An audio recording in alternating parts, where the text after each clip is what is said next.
bismillahi rahmaani rahim waaw xam nga da ngay gis ñuy laajte wala ñuy wax naan firqat tawfiq répertoire yi nga xam ni moom la ñu amee dafa màgget am na ñu koy wax di wax ni concert boo dem booy dem suba ginnaaw suba ba jarul dem parce que la ñu yóbbu suba moom la ñuy yóbbu ginnaaw suba. bon joxe naa ci exemple yu bari nag ci fu ne mooy amul benn artiste boo xamante ne mën nga concert boo génn indi morceau bu bees amul kooku tàmbalee ko ca fa art tàmbalee art musical fu mu tàmbalee ba fi mu yem si fi ñu toll nii amu ci benn artiste buy def concert bu mu jëm yóbbu bu bees parce que mënul nekk waaw. donc loolu laa ciy jël tontu ñaata yoon ngay dégg Kalsoum tëgg Walidal Huda waaw ñaata yoon ngay dégg Mahmoud Abdou tëgg Leylal Xamis booy seet ci année 70 yi la ko wéy ba léegi concert bu mu def daf koy teg presque. xëy na nag bu ñu nee 2 ans yu ne nga génnee lu bees d'accord wala 3 ans yu ne sax nga génnee ñaar ba ñett d'accord naa ci loolu mais bu fekkee dañu bëgg nag alors ni firqat tawfiq juróom-benni concert yi ñuy organiser yëpp benn lay doon effectivement benn lay doon lu tax parce que répertoire bi moo demee noonu waaw. te léeg-léeg da ngay am yéene pour am lu liggéey ci benn morceau nga génne ko yóbbu ko ci benn concert pour wan nit ñi ci ni ñu ngi ci liggéey bu bees génne ko ñu enregistré ko commencé ko tas ci façon boo xamante ne tey fekk na qualité bañ ci bëggoon ñun amaguñ ko ci woon mais pour bëgg lu neex nit ñi ñu présenté ko moo tax ci wàllu woowu daal nañ ma wax rek. ci ñi fi nekk ñëpp kan mooy dem ci concert bu ñuy organiser jouer exemple la ñaari yoon wala ñetti yoon wala ñeenti yoon ci mois bi te du la ñu yóbbu woon Diourbel moom lay yóbbu Fatick moom lay yóbbu Burkina waaw waxin la quoi dañ ma wax rek kan moo fi def loolu waaw su ko defee loolu tamit ñu bàyyi ci xel artistiquement ñu def nañu loo xamante ne pour xëy na bëgg nit ñi rek ay taadilaat te mooy yéen tàngal ceeb ngeen ko tuddee ñun tàngal tudduñu ko tàngal ceeb waaw dañ ko tuddee amélioration ci liggéey bi parce que bu ñu jëlee benn morceau xoolaat ko jëlaat ay mélodie dugal ci biir jëlaat ay refrain dugal ci biir mu nekk même thème bi mën na am parce que exemple Abuna Aboubacry laa ciy joxe saluya ahlal kamal effectivement tudd nga ko waaw tudd nga itam sururun fii te mooy nuuniya waaw mais nuuniya ca bu njëkk ba njëkk wuute na ak nuuniya bi nga xamante ni moom la ñu amee tam nekk rythme musical bu extraordinaire waaw dëgg yàlla Abuna Aboubacry aussi même chose donte le moom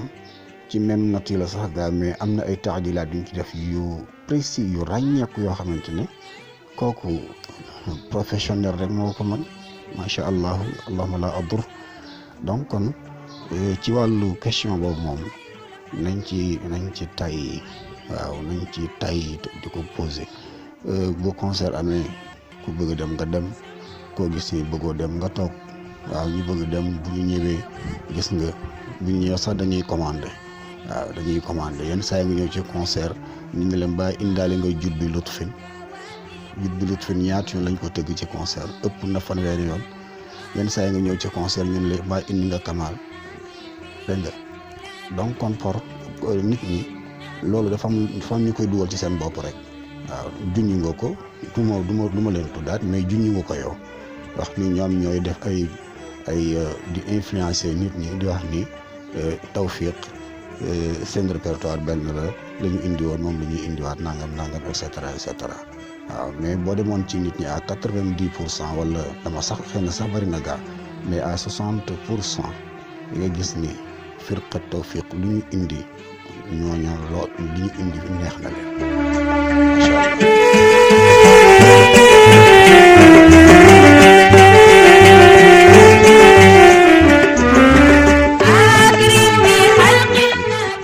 saa yi nga dégg ko posé question yi ñoom daal dafa mel ni woyu jàmbur la ñuy woy te loolu itam wax dëgg yàlla amul firqa tawfiq du jël woyu jàmbur di ko woy waaw te fii sax yëfi jàmbur amu fi waaw bu fekkoon ne nag dañuy doxal rek li ñuy dund dama dugg ci ñun ci ëtt bi ñu nekk yëfi jàmbur amu fi fii li fi nekk ñun ñëpp ñoo ko bokk mais nag boo ko delloo ci professionnalisme firqa tawfiq di jël morceau jàmbur di ko woy nag dëgg-dëgg loolu moom c'est pas professionnel ñu koy faral di wax nag ñu ngi koy wax ci yenn woy yi yenn morceau yi mën naa tudd morceau yi mel ni ki ilayka bi siril kainati tawassuli lu mel ni ki daa al bilad lu mel ni ki tamuru layali lu mel ni ki talaat lana shamsul huda moom si Babacar Si boobu lu mel ni ki axiyaalu hawa lu mel ni ki fa ilayka ibnu Muhammad nadani lu mel ni ki nu tuddati qasida maam Cheikh boobu xayaatuka fi dunya humul ahzan woy yooyu mais arrangement bi ak composition yi moom lay jëkk wax sax composition bi arrangement bi yëpp mais ci firqa tawfiq lañ ko defee waaw ci firqa tawfiq lañ ko defee loolu kenn du ko dindi œuvre firqa tawfiq la waaw ñi nga xam ne ñoo ko way ci firqa tawfiq lañ nekkoon bi composition bi amee ndax firqa tawfiq ñoom seen composition dina am nit dina ñëw composé airam ni dama doon présenté laxnu nangam bu ñëwee présenté ko mbokk yi ñëpp ci indi seen xalaat waaw su ko defee ñuy teg di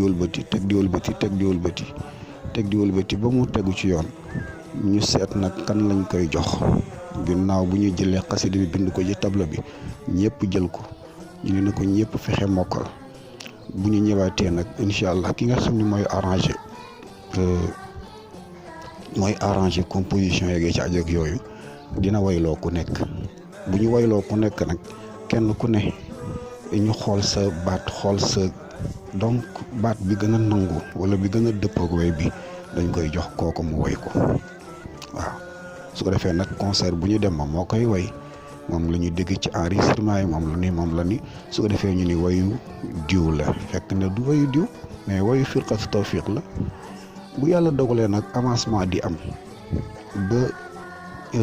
ka ko daan way nekk ci beneen cadre di fa évoluer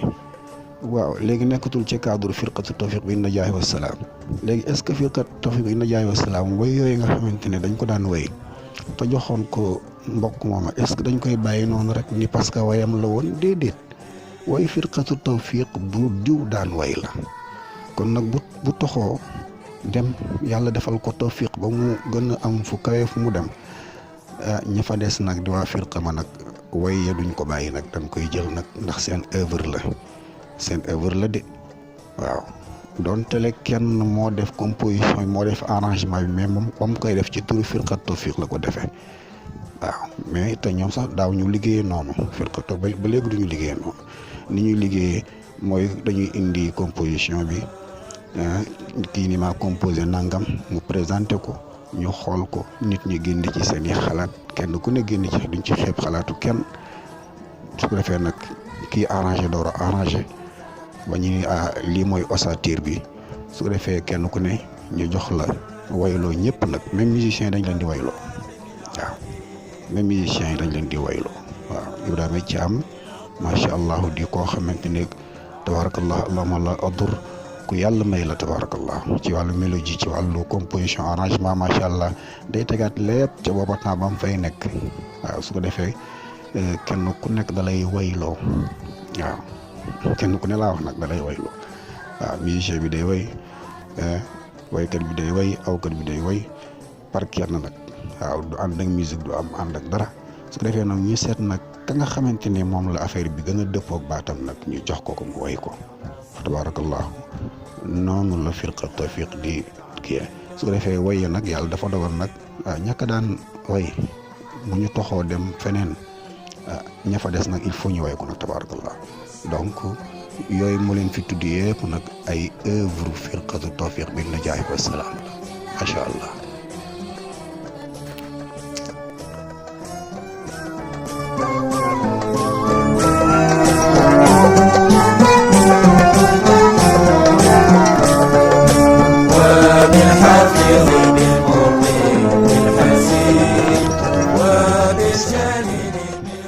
jamono yu gisuñu maanaam dañoo gëj a gis mu jëflante ak Vava ñun ñu ngi commencé jëflante ak Vava muy firqa tawfiq ci en 2015 defe naa 2016 ci la ñu commencé jëflante ak ñoom 2015 lañ ko tàmbali tollanti ko 2016 mais xam nga dafa am question yoo xamante ni ñu koy laaj du ñu xalaat waaw ndax 2015 2016 dara xewul tabarakallah waaw mais 2017 amul kuy nekk ci ëtt bii nu nekk te année boobu nekkul année bu yéeme ci yow ndax ku àdduna bi yëpp bokk dañ koo ñàkkoon ci année boobu muy sunu maam Cheikh Ahmed Tidiane Sy waaw naka la ñuy ñàkke ku toll noonu Vava di organiser wu sax faf waxuma laak nag di jël orchestre di def manifestation mais su boobaa ñu nit ñi xanaa duñu nit koo xamante ne sunu maam di sunu lépp di sunu lépp maanaam macha allah mars 2017 mu dem année boobu yëpp année la boo xamante ne benn cérémonie war a ci woon am pourtant dégg nañ ci ay cérémonie mais ñun de année boobu ku ñu ci jëloon cérémonie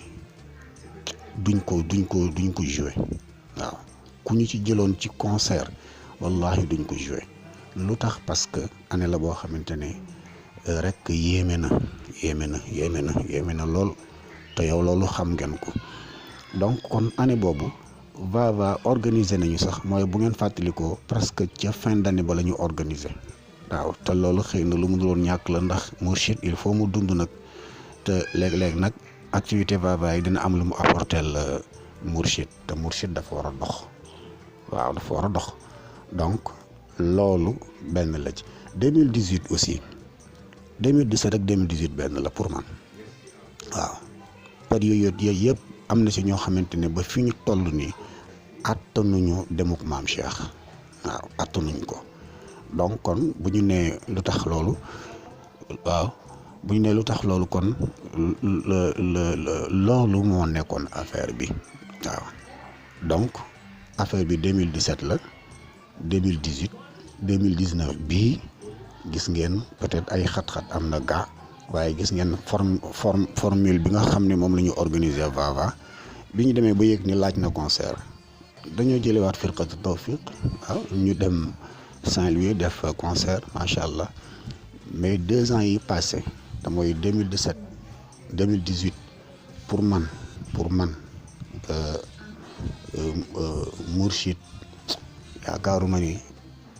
ak lu nu bëgg recette doon na jaadu ci année boobu ñu organiser ay concert ànd kook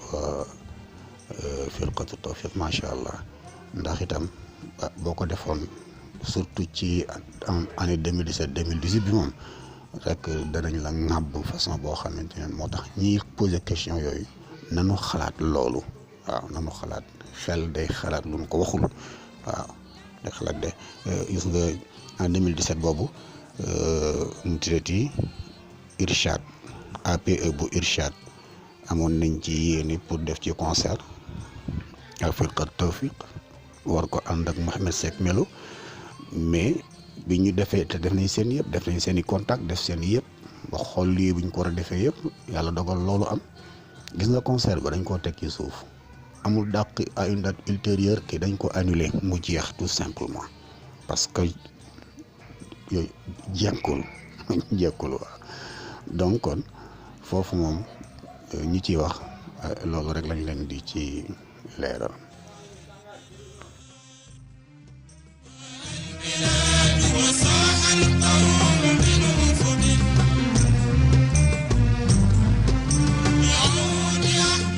tabarakallah beneen question bi ñu nii dañu gis année bi muy programme mu Vava Mourchid TV dañuy invité yeneen di artiste bàyyi Firqatu Tawfiq loolu itam ñi def remarque yi aussi damay jàpp ni ba tey rek daal seen seetlu des na daal ak seen suivre Mourchid TV wala Vava des na gis nga jamono yi ñi Mourchid di organiser ak Firqatu Tawfiq ñu ngi doon ànd ak Firqatu Tawfiq ci phase éliminatoire ñu dem Thiès buñ jógee Thiès dem Louga buñ jógee Louga dem Saint-Louis buñ jógee Saint-Louis dem Kaolack phase éliminatoire yooyu ñoom ñu ngi ko daan def en huis clos kenn du fekkee phase yi maanaam kenn du fekkee rubrique yi ca fa ñu dal foofu la ñuy defee question réponse fa la ñuy defee connaissance religieuse su ko defee alquran bi nag bu ñu defee éliminatoire yi ci fi ñu dal noonu ba mu des ñaar ñu war a qualifier ñaar ñooñu nag la ñuy yóbbu ca fa ñu defee concert ba ñu ubbi jotaay bi bu ñu ubbee jotaay bi ba pare ci alquran ji ba ñu tànn ki nga xamante ni moo war a qualifier nag ci alquran bi su ko defee orchestre bi daal di ñëw def programme am ñu ubbi ko yóbbu ko fu yaatu ñëpp ñëw waaw mais fekk na ca suba sa maanaam ca bëccëg ba 10h jëm 11h jëm midi def nañu rubrique yi ci place ba nga xam ne fa la ñu dal waaw bu fekkee fàttaliku ko sax fàttaliku nga yéen Saint-Louis bañ fa ñëwee 2 fois yëpp yoon bu njëkk ba phase bi jeux yi ñu ngi ko defee ci benn jardin d'enfants bu ñu daloon waaw foofu la ñu defee lépp ca ngoon nga la ñuy door a dem ca Quai des Arts def fa concert ba bi ñu fa mujjee ñëw itam ci école ba woon ca dama fàtte quartier ba foofu la ñu dal fa la ñuy defee activité yëpp voilà ba ca ngoon nga nag ca la ñu ñëw ca école ba def fa sunu concert waaw bu ñu demee Thiès am na benn école de formation boobu fi ñuy former enseignants yi foofa ci suba sa fa lañ def rubrique yi connaissance religieuse question réponse yi ak culture genre yooyu seen culture générale yi fa lañ ko defee ca ngoon ga à 16h ñu dem ci place de France foofu def fa concert ba mais indi fa alquran bi kooku phase éliminatoire la daan doon daawuñu ko def programme bu mag sax concert bi rek moom la nit ñi daan ñëw ci ngoon gi ñu fekk si ko donc te loolu teewul woon bu ñu ñëwee pour def phase finale yi fii ci diggante Dakar Pikine Guédiawaye ak Tëngéej du tee dañuy boole ci invité yi Firqat Tawfiq su defee am ku ñëw def playback ci nangam et cetera waaw su ko defee bi nga xamante yàlla dogal na aussi ñu def Vava 2017 ci sobriété ñëw 2018 yooyu yëpp benn bu ci nekk am na ci yoo xamante ne dañ ciy invité Firqat Tawfiq voilà ñu ñëw def seen ñaari morceau waaw phase bii nii nga xam ne ci lañ toll nii invité nañu firqa tawfiq ndax deuxième demi-finale bi ñu def fële ca Marius Ndiaye Ahmed Tidiane Diom moom la ñu invité mu ñëw indi ñaari morceaux macha allah ñu animé fa waaw comme ni nga xamante ne noonu la ñu invité Mohamed Seck ci demi-finale bu njëkk bi et cetera waaw léegi nag bu fekkente ne dañu ñëw ci région yi waaw te région yi yàlla dogal na am na ñu fi nekk di jéem a am lu ñuy taxawal kay waaw bu ñu ñëwee Mbour fekk Mbour am na orchestre bu fa nekk am na ay artistes yu fay fël mais mooy gën a oyof maanaam ñu jël kooku mu ñëw def mu nekk invité mooy gën a oyof ñu jël Abdoul Aziz Diop jële ko Dakar mu ñëw mu doon invité bi waaw bu ñu ñëwee Thiès ki ñu tuddee Mohamed Seck Moral mais mooy gën a oyof que ñu jëli nu mu teeti Assou Seck mu jóge Dakar ñëw def si nekk invité bi waaw parce que kooku Thiès la dëkk bu ñu ñëwee Louga jël soxna orchestre bi ñu tuddee Maam Sophie wala soxna Asi ña fa nekk mais ñooñu ñoo gën a jege fa tabarakallahu donc kon ñooñu di def aussi seetlu yooyu naan dafa mel ne léegi va dañuy jëflanteeg ñeneen ñu dul firqatu tawfiq te est-ce que loolu du tax firqatu tawfiq dellu ginnaaw wala nangam au contraire waaw te maa ngi koy wax toujours firqatu tawfiq dafa am fu mu teg bëtam ba pare am fu mu teg tànkam ba pare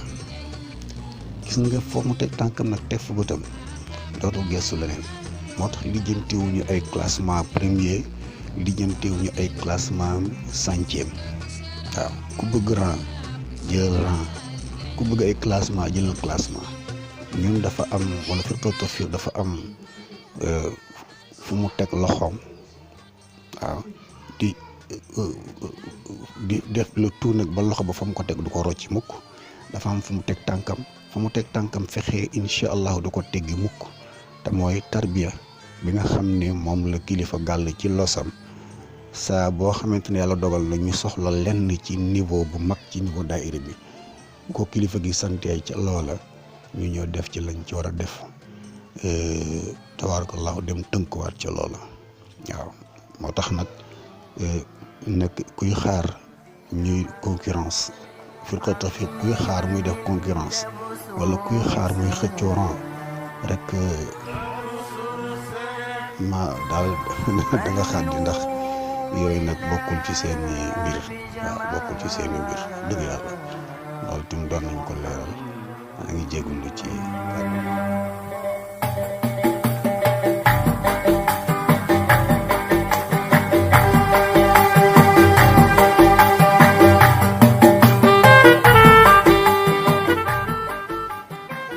sëñ Ndongo nga baal ma dem bi may wax ci point wu ci ni firqatu tawfiq dañuy jël morceau jàmbur yi di ko woy dama fàtte préciser benn mbir te loolu fierté la ci ñi nga xam ne ñoom moom morceau yooyu nga xam ne exemple Khalifa Thiam reprendre na ko ndax Khalifa Thiam bu ñu ko déggee itam dañ naan firqatu tawfiq la bokk waaw te yàlla dafa dogal ci anniversaire maam Serigne Babacar Sy bi daaw mu jël xayaatuka fi dunia humumun wa ahzan moo waxoon naa la sax ne la produit yu firqatu tawfiq la waaye comme yàlla dafa dogal bi soxna Binta demee mu bokk ci ay œuvre am moom mu boole ko ci ala kulli xaal dañ koy bàyyee ndax comme li ma wax sànq nii amul benn œuvre boo xamante ne dañ naan yi fi jàmbur la waaw œuvre yi nga xam ne moom la orchestre yi génnee ñëpp a ci bokk yam waaw ndax ñoo bokk ëtt bi ñu koy nu tuddati donc te man gis naa ni ñenn ñi fierté lay doon ci ñoom ñu yëg ni am na ku jël seen benn morceau way ko waaw dëgg yàlla fierté lay doon xayaatu ko boobu bi ko Khalifa jëlee joué ko def ci hommage ci maam Sëñ Babacar Sy. soxna Binta ndeysaan bi mu ko déggee affaire bi dafa nekk lu rëy ci moom waaw lu rëy la ci moom tal noonu dong nag la war a demee fierté boobu mu yëg ci beneen artiste jël na œuvre am way ko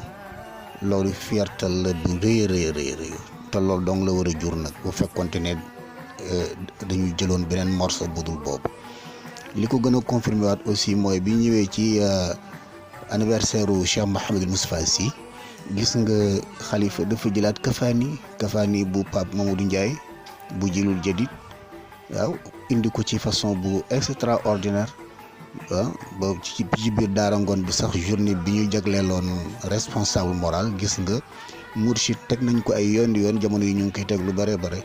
Pape Ndiaye aussi bi mu déggee affaire boobu dafa daanu loolu mooy fierté bi nga xam ne moom la ñu amee ñun ci suñu biir moo tax gis nga nit ñi seen ñàkk dégg ak seen ñàkk professionnalisme mooy tax rek ñuy dugal ay mbir ci biir orchestre di wujjale te yooyu amu fii benn njaboot a fi ne waaw benn kilifa fi nekk benn njaboot a fi ne njaboot yi nag war nañ di weccante waaw war nañ di weccante macha allah donc. Loolu bëggoon naa ko préciser xam ni tabarakallahu loolu lu wàññiwul dara la waaw ñu ngi gis temps yi benn vidéo boo xam ne yaa kitaabal karim yi am ñu ko ci xamuñu ñan la mais loolu fierté la bi ñu ko gars yi di gisee lancé ko ci suñu groupe bi ñu bokk fierté bu rëy la macha allah waaw gars yi commentaire yi daw ci ki nga xam ne joué na rôle Baye Fall bi kii wayu morceau bi xaw a déguisé woon ni soxna na fi sa déguisé woo mais affaire bi mbokk yi commentaire yu am solo macha allah loolu fierté la bu rëy dëgg yàlla moo tax yooyu aussi xam naa ni ñi nga xam ni en général daal ay wujj la ñuy créer rek te loolu dafa nekk loo xam ne aussi kiiwul.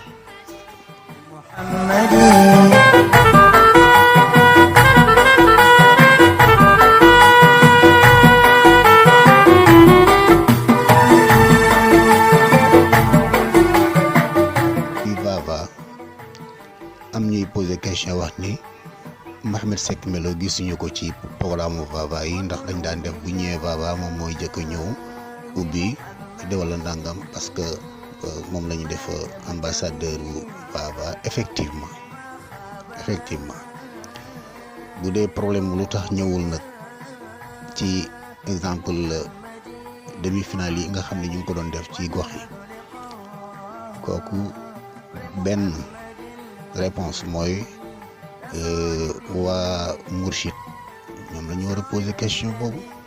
mais kooku war ñu ko adressé firqatu tawfiq waaw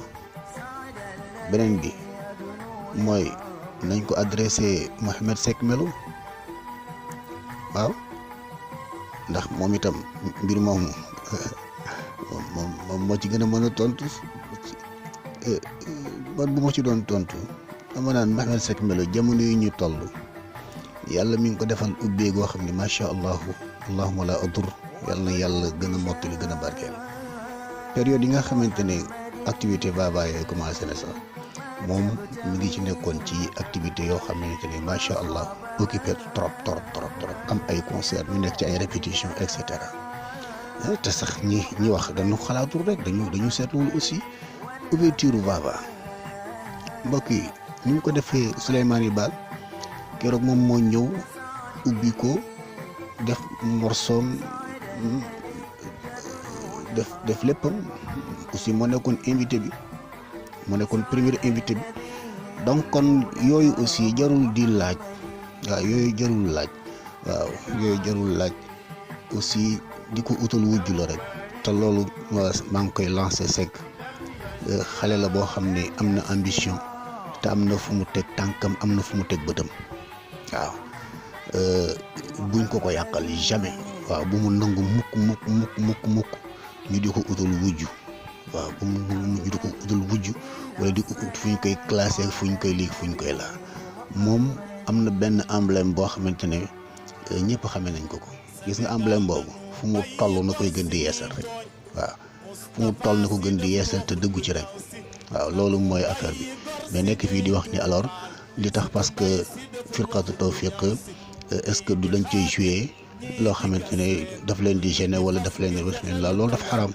waaw loolu kenn wax yooyu xalaat yooyu kenn du ko wax kenn du ko xalaat waaw buñ ko utal wujj waaw buñ ko utal wujj moom tam bu mu nangu ñu di ko utal wujj di ko utal ay classe di ko utal ay rang di ko utal ñu muy tolloo ñu dul tollool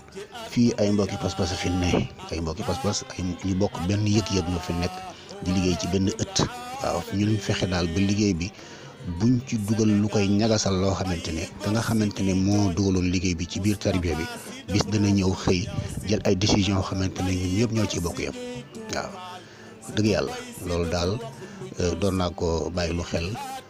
aussi ñu bàyyi lu ci xel ci ñi nga xam ne ñooy suivre musique bi ñu xam ni fii ay groupe néew ñi fi waaye bu fekkee groupe la ci exemple li feeñ nii itam benn yenn njaboot lañ kenn ku ne da ngaa nekk ci ruq pour bëgg affaire bi mu gën a améliorer gën a dox ci ruq bi nga ne waaw mission bi gën a lancé wu fa nga ne waaye am maa nag di def ay esprit concurrence ak et cetera ba tax ñuy dugal yenn question yi man gis naa ni jaru ko aywa salaamaaleykum wa rahmatullah wa barakaatu. yal na yàlla fay la sa coono Moustapha Sy Malick yal na yàlla fay la sa coono